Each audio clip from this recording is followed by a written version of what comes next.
ഞങ്ങൾ അപ്ലോഡ് ചെയ്യുന്ന വീഡിയോസ് നിങ്ങളിലെത്താൻ ഈ ചാനൽ ഇന്ന് തന്നെ സബ്സ്ക്രൈബ് ചെയ്യണം. അതോടൊപ്പം ബെല്ലൈക്കൺ പ്രസ് ചെയ്യാൻ മറക്കരുത്.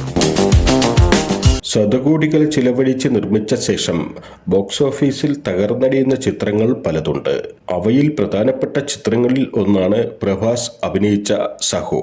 പാൻ ഇന്ത്യൻ സ്റ്റാറായ പ്രഭാസും ശ്രദ്ധാ കപൂറുമായിരുന്നു നിരവധി പ്രമുഖ താരങ്ങൾ നിറഞ്ഞ സിനിമയിൽ പ്രധാന വേഷങ്ങളിൽ എത്തിയത്. 350 കോടിക്ക് നിർമ്മിച്ച ചിത്രം 450 കോടിയാണ് ആകെ നേടിയത്. ഐമാക്സ് ക്യാമറകളായിരുന്നു സഹോയുടെ ചിത്രീകരണത്തിൽ ഉപയോഗിച്ചത്. ഏറ്റവും മികവോടെ ചിത്രം തിയേറ്ററുകളിൽ എത്തിക്കണമെന്ന അണിയറ പ്രവർത്തകരുടെ ആഗ്രഹമായിരുന്നു ഇതിനു പിന്നിൽ. ഐമാക്സിൽ പൂർണ്ണമായും ചിത്രീകരിച്ച ആദ്യ സിനിമയും സഹോ തന്നെ.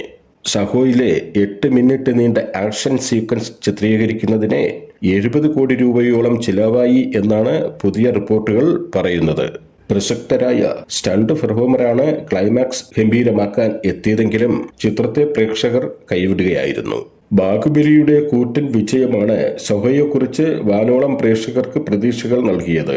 ഹിന്ദിയിൽ തരക്കേടില്ലാതെ പടം ഓടിയെങ്കിലും തെലുങ്ക്, തമിഴ്, മലയാളം എന്നീ പ്രേക്ഷകർ ചിത്രത്തെ പൂർണ്ണമായും ഉപേക്ഷിക്കുകയായിരുന്നു.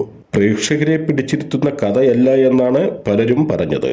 അങ്ങനെ കോടികൾ മുടക്കിയ പടം പ്രതീക്ഷിച്ചതോളം വിജയം നേടാൻ സാധിക്കാതെയും പോയി. ഞങ്ങൾ അപ്ലോഡ് ചെയ്യുന്ന വീഡിയോസ് നിങ്ങളിലെത്താൻ ഈ ചാനൽ ഇന്ന് തന്നെ സബ്സ്ക്രൈബ് ചെയ്യണം. അതോടൊപ്പം ബെല്ലൈക്കൺ പ്രസ് ചെയ്യാൻ മറക്കരുത്.